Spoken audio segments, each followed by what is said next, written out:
بسم الله الرحمن الرحيم.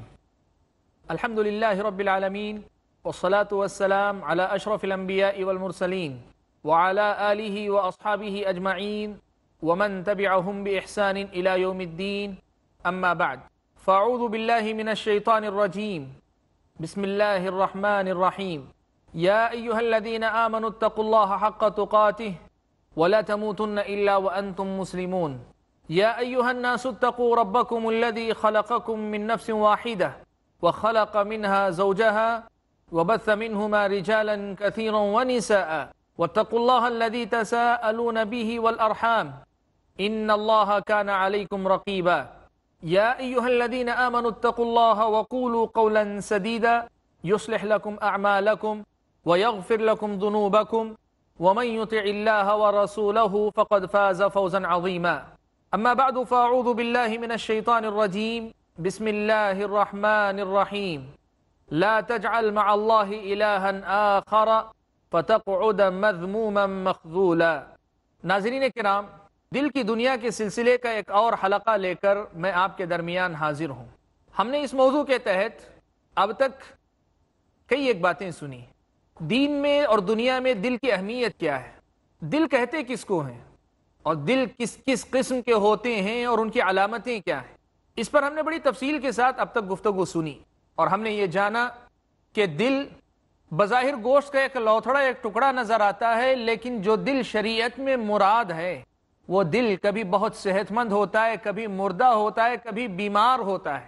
جب یہ دل بیمار بھی ہو سکتا ہے یا دل مردہ ہو سکتا ہے، صحت مند دل صحت مند باقی نہیں رہ سکتا، اور ہم اور آپ کو اپنے دل کو دل زندہ بنانا ہے، دل بیدار بنانا ہے، ہمیں اپنے دل کو بیمار ہونے سے بچانا ہے، مردہ ہونے سے بچانا ہے، تو ظاہر بات ہے ہمیں پتہ لگانا پڑے گا ان اسباب کا، ان دروازوں کا جہاں سے یہ بیماریاں داخل ہو سکتی ہیں، جہاں سے یہ بیماریاں اندر آ سکتی ہیں اور ہمارے دل کو بیمار یا مردہ کر دیتی ہیں۔ دل کے بگاڑ کے اسباب کیا ہے، دل کیوں بگڑتا ہے، کیا باتیں ہیں، کون سی چیزیں ہیں جو میرے اور آپ کے دل کو بگاڑ سکتی ہیں، ان کا جاننا بہت ضروری ہے۔ اسی لیے آج کے ہمارے اس حلقے سے ہم شروعات کر رہے ہیں دل کے بگاڑ کے اسباب کا۔ ہم سنیں گے آج سے انشاءاللہ کہ دل کے اندر بگاڑ کن وجوہات سے پیدا ہوتا ہے، اور اس لیے سنیں گے کہ ہمیں ان اسباب کو اپنی نظر میں رکھ کر اپنے دلوں کی حفاظت کرنی ہے، کہ کچھ بھی ہو ہم اپنے دلوں کو ان اسباب میں مبتلا ہونے کا موقع نہیں دیں گے، ان اسباب سے متاثر ہونے کا موقع ہم لوگ نہیں دیں گے۔ اسی کی خاطر ہم یہ سنیں گے اور اسی کی ہم کوشش کریں گے۔ ناظرین کرام، قرآن مجید کے اندر اور احادیث کے اندر اللہ تبارک و تعالیٰ نے اور نبی اکرم صلی اللہ علیہ وسلم نے دل کے بگاڑ کے اسباب کئی ایک بیان کیے ہیں، اور علماء نے ان اسباب کو اکٹھا کر کے بہت سی باتیں لکھی ہیں۔ علامہ ابن قیم رحمۃ اللہ علیہ نے جب دل کے بگاڑ کے موضوع پر گفتگو کی تو یہ بات لکھی کہ دل کے بگاڑ کے بہت سے اسباب ہیں، لیکن 5 بڑی باتیں ایسی ہیں، 5 بڑے اسباب ایسے ہیں جن کی وجہ سے عام طور پہ بگاڑ پیدا ہوتا ہے، یعنی 5 ایسی باتیں جن کی طرف انسان عام طور پہ توجہ نہیں دیتا، یا جن کی طرف سے آدمی غفلت برتتا ہے، اور عام طور سے جو دلوں کا بگاڑ ہے، عام طور سے جو دلوں کی بیماری ہے، وہ انہی اسباب میں سے کسی سبب کی وجہ سے آتی ہے۔ اسباب کئی ہیں لیکن یہ 5 سبب بہت اہم ہیں۔ ہم شروعات کرتے ہیں انہی 5 اسباب سے، اور پھر اس کے بعد انشاءاللہ کچھ اور اسباب بھی سنتے ہیں۔ یہ 5 سبب کیا ہیں؟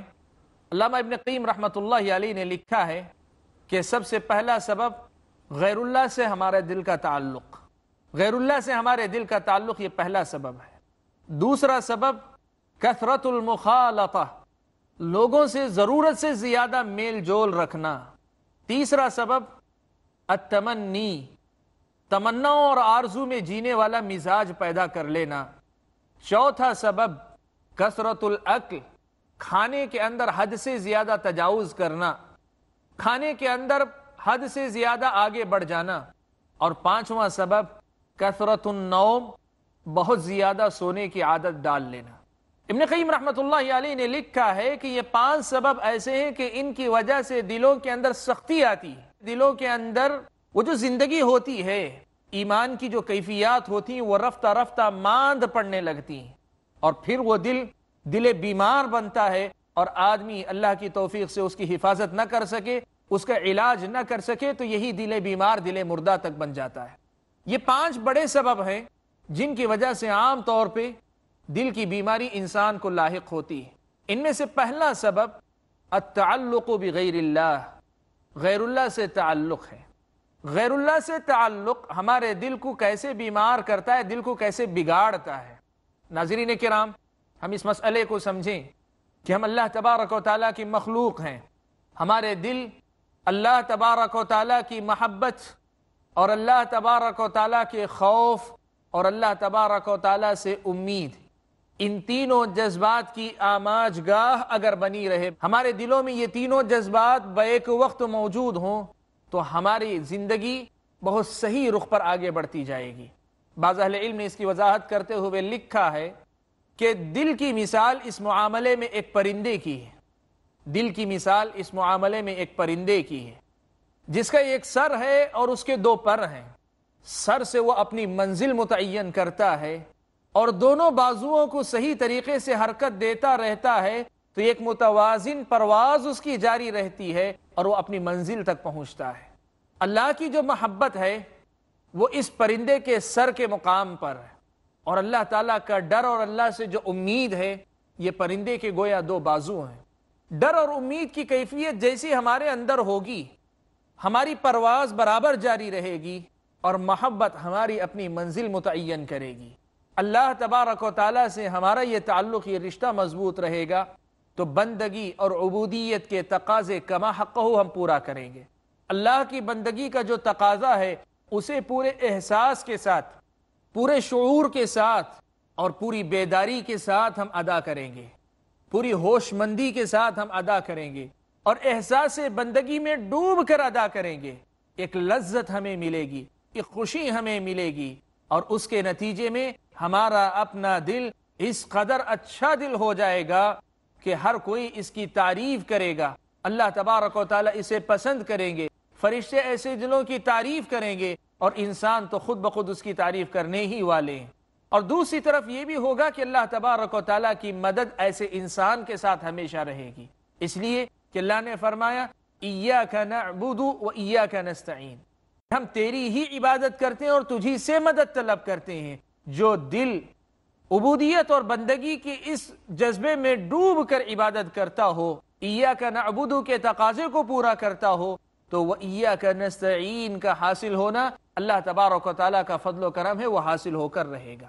قرآن مجید میں اللہ تبارک و تعالیٰ نے یہ بات بیان فرمائی کہ اگر کوئی دل اللہ تبارک و تعالیٰ سے جڑنے کے بجائے غیر اللہ سے جڑ جاتا ہے، تب پھر یہ غیر اللہ سے تعلق اس دل کی بربادی کا سبب ہے، اس دل کے بگاڑ کا سبب ہے، اور اس دل کو تباہ کرنے کا سبب ہے۔ جو آیت کریمہ اس حلقے کے شروع میں نے آپ کے سامنے پڑھی، اس میں اللہ تبارک و تعالیٰ نے یہی بات بیان فرمائی۔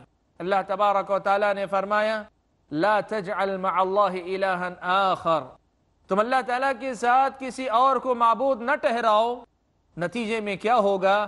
فتقعد مذموما مخذولا، نتیجے میں تم قابل مذمت اور بے یار و مددگار بنا کر چھوڑ دیے جاؤ گے۔ نتیجے میں تم نہ تو قابل تعریف رہو گے، نہ قابل مدد رہ جاؤ گے، اللہ کی مدد بھی نہیں ملے گی، اللہ تبارک و تعالیٰ کی طرف سے تمہاری تعریف بھی نہیں ہوگی، پھر کوئی تمہیں اچھا نہیں کہے گا، نہ تمہارا دل اچھا ہے نہ کسی قسم کی مدد کے لائق ہے۔ اور اللہ تعالیٰ کی مدد اگر نہ آئے تو پھر انسان کا دل کیسے صلاح کی طرف، اچھائی کی طرف آگے بڑھ سکتا ہے؟ تو دل کے بگاڑ کا ایک بنیادی سبب دل کا غیر اللہ سے متعلق ہو جانا، غیر اللہ سے جڑ جانا۔ اب یہ غیر اللہ کوئی بھی ہو سکتا ہے۔ اسلامی شریعت مجھ کو اور آپ کو سکھاتی یہی ہے کہ نفع و نقصان کے جملہ معاملات میں، خیر و شر کے تمام ہی معاملات میں، زندگی کے ہر ایک چھوٹے بڑے کام میں ہمارا تعلق صرف اور صرف اللہ تبارک و تعالیٰ سے جڑا رہے، اللہ تبارک و تعالیٰ کے علاوہ کسی اور سے کسی قسم کی وابستگی ہماری نہ رہے، کسی قسم کی ہماری وابستگی نہ رہے۔ ہر کام میں ہمیں اللہ یاد آئے، اچھائی ہو اللہ کے نام سے شروع ہو، مصیبت آتی ہو اللہ تعالیٰ ہی سے تعلق جوڑتے ہوں، کوئی بھی پریشانی آتی ہے نام آئے تو اللہ تبارک و تعالیٰ کا نام آئے.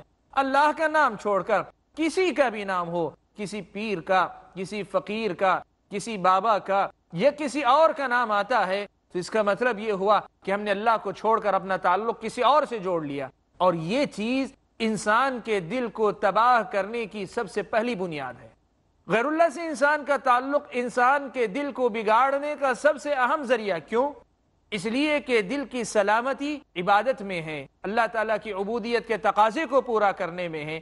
جب بندہ اپنا یہ معاملہ غیر اللہ سے جوڑ لیتا ہے تب پھر اللہ تبارک و تعالیٰ کی طرف سے نہ قابل تعریف رہتا ہے نہ قابل مدد رہ جاتا ہے. ناظرین کرام، ہم اپنے اس سلسلے کو ایک بریک کے بعد جاری رکھیں گے.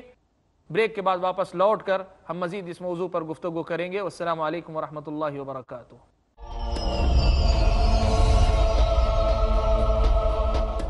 بسم اللہ الرحمن الرحیم. ناظرین کرام، بریک کے بعد ہم لوگ واپس لوٹے ہیں.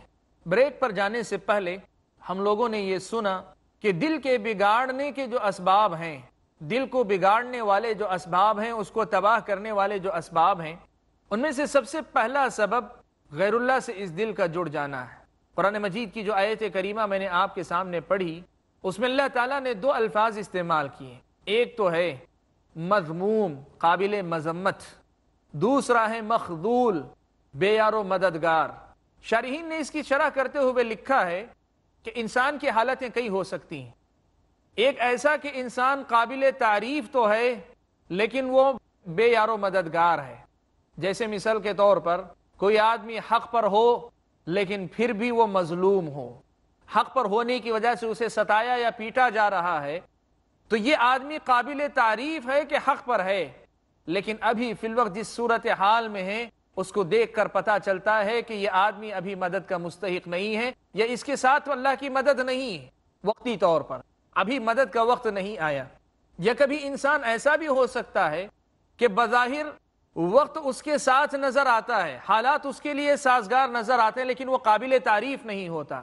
جیسے مثال کے طور پر وہ انسان جو حق پرست انسان کو دباتا ہے، اس پر ظلم کرتا ہے، بظاہر اسے اختیار حاصل نظر آتا ہے، بظاہر حالات اس کے معاون اور مددگار نظر آتے ہیں کہ مدد اس کے ساتھ ہے، لیکن یہ قابل تعریف نہیں، اس لیے کہ یہ حق پرست کو دبا رہا ہے. یہ دوسرے قسم کا انسان ہے. اور تیسرے قسم کا انسان وہ ہے کہ جو قابل تعریف بھی ہو، قابل مدد بھی ہو. اور یہ کون سا انسان ہے؟ یہ انسان وہ ہے جو حق پر بھی ہو اور اس کی مدد بھی کی جائے، وہ غالب بھی ہو. حق پر بھی ہو، وہ غالب بھی ہو، تو اس کا مطلب یہ ہوا کہ حق پر ہونے کی وجہ سے قابل تعریف ہے اور غالب نظر آتا ہے، تو اس کا مطلب یہ ہوا کہ وہ قابل مدد بھی ہے، اللہ کی مدد اس کے ساتھ ہے. لیکن چوتھا انسان وہ ہے جو نہ قابل تعریف ہے اور نہ ہی اس قابل ہے کہ اس کے ساتھ اس کی مدد ہو. غیر اللہ سے تعلق جوڑنے والا ایسا ہی انسان ہے. شارحین نے اس پر گفتگو کرتے ہوئے لکھا ہے کہ انسان کی جو 4 درجات ہو سکتے ہیں کہ کبھی قابل تعریف ہوتا ہے لیکن مدد اس کے ساتھ نہیں ہوتی، کبھی مدد اس کے ساتھ ہوتی ہے قابل تعریف نہیں ہوتا، اور کبھی ایسا ہوتا ہے کہ مدد بھی ہے قابل تعریف بھی ہے. چوتھا یہ کہ نہ قابل تعریف ہے نہ اللہ کی مدد اس کے ساتھ ہے. اللہ کے سے تعلق توڑ کر غیر اللہ سے جوڑنے والا، یا اللہ کے ساتھ رشتہ رکھتے ہوئے بھی غیر اللہ سے تعلق جوڑنے والا جو انسان ہوتا ہے، وہ انسان ایسا ہی محروم ہے کہ وہ چوتھے درجے میں، یعنی انتہائی کمتر درجے کا انسان ہے. سب سے اونچے درجے کا انسان وہ ہے جو قابل تعریف بھی ہے اور اللہ کی مدد بھی اس کے ساتھ ہے. دوسرے درجے کا انسان وہ ہے جو قابل تعریف ہے لیکن وقتی طور پر اللہ کی مدد اس کے ساتھ نہیں. تیسرے درجے کا انسان گیا گزرا لیکن پھر بھی اس حد تک تو اچھا ہے کہ کم از کم حالات اس کے ساتھ ہیں، قابل تعریف تو نہیں لیکن حالات تو اس کے ساتھ ہیں. لیکن غیر اللہ سے تعلق جوڑنے والا انسان ایسا ہے کہ اللہ تعالیٰ نے کہا، اللہ تعالیٰ اسے قابل مذمت بنا کر چھوڑتے ہیں اور بے یار و مددگار بنا کر چھوڑتے ہیں. سبحان اللہ. اللہ تبارک و تعالیٰ مدد سے ہاتھ کھینچ لیں، اللہ تبارک و تعالیٰ انسان کی مدد نہ کریں، تب پھر انسان کی تباہی طے. تو دل کو بگاڑنے کا سب سے بڑا جو سبب ہے وہ یہ کہ دل کو انسان غیر اللہ سے جوڑ لے، اپنے دل کو غیر اللہ سے وابستہ کر لے. یہ دل کو تباہ کرنے کا سب سے بڑا سبب ہے. دل کی دنیا آباد نہیں ہو سکتی، دل ویران رہے گا، ایک ویرانہ ہی رہے گا اگر اس میں اللہ تبارک و تعالی اور صرف اللہ تبارک و تعالیٰ سے تعلق والا معاملہ نہ ہوگا. اگر غیر اللہ سے تعلق جڑے گا تو یہ ویرانہ ہو جائے گا. اس لیے کہ اللہ تبارک و تعالیٰ نے یہ مسئلہ بیان فرمایا، بندہ جب شرک کرتا ہے اللہ کے لیے بھی کچھ غیر اللہ کے لیے بھی کچھ، تو اللہ تبارک و تعالیٰ پورا ہی چھوڑ دیتے ہیں کہ جاؤ سارا کا سارا اسی کو دے دو. ترکتہ وشرکہ من عمل عملا اشرک فیہ معی غیری ترکتہ وشرکہ. جو بندہ کوئی عمل ایسا کرے جس میں میرے ساتھ کسی اور کو شریک ٹھہراتا ہے، کسی اور کے ساتھ بھی تعلق جوڑے رکھتا ہے، تو میں اس کو بھی چھوڑ دیتا ہوں اور اس کے اس کام کو، اس کے شرک کو بھی چھوڑ دیتا ہوں. سبحان اللہ، یہ کتنا اہم معاملہ ہے جس کی طرف ہم اور آپ کو توجہ دینی. آج ہمارے دلوں میں بگاڑ ہے، دل بیمار ہیں، دل مردہ ہیں، تو شاید اس کا بنیادی سبب یہ ہے کہ ہمارا تعلق اللہ تبارک و تعالیٰ سے ہونے کے بجائے کئی ایک جگہوں سے، کئی ایک شخصیتوں سے ہے، کئی ایک مقامات سے ہے. دل کو اگر بگاڑ سے بچانا چاہتے ہیں تو سب سے پہلے اس بگاڑ کو درست کریں کہ اپنے تعلق کو غیر اللہ سے توڑ کر اللہ تبارک و تعالیٰ سے جوڑیں. غیر اللہ سے دنیا کے معاملات میں جو تعلقات ہیں وہ ہیں، لیکن جن معاملات میں اللہ سے تعلق ہونا چاہیے، بندگی کے جو تقاضے ہیں، عبادت کے جو باب ہیں، عبادت کی جو اقسام ہیں، عبادت کے جو درجات ہیں، ان میں سے کوئی بھی درجہ، اور خاص طور پر امید لگانے کا جو مسئلہ ہے، یا خوف کا معاملہ ہے، یا پھر اس درجے کی محبت جو اللہ کی عبادت کہلاتی ہے، ان میں کا کوئی بھی درجہ اگر غیر اللہ کو ملتا ہے تو اس کا مطلب یہ ہوا کہ ہم نے اپنی تباہی کا پورا پورا سامان کر کے رکھا ہوا ہے. اس کو سدھاریں تو یہیں سے ہمارے دل کی سدھار کی طرف راہ بڑھ سکتی ہے.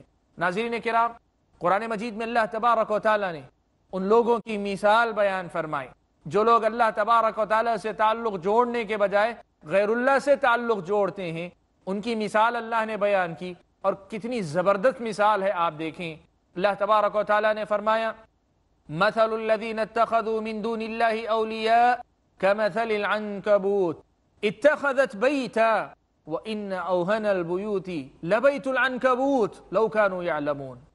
ان لوگوں کی مثال جن لوگوں نے اللہ تبارک و تعالیٰ کو چھوڑ کر یا اللہ تبارک و تعالیٰ کے علاوہ مختلف اولیاء بنا لیے ہیں، ان کی مثال مکڑی کی مثال ہے.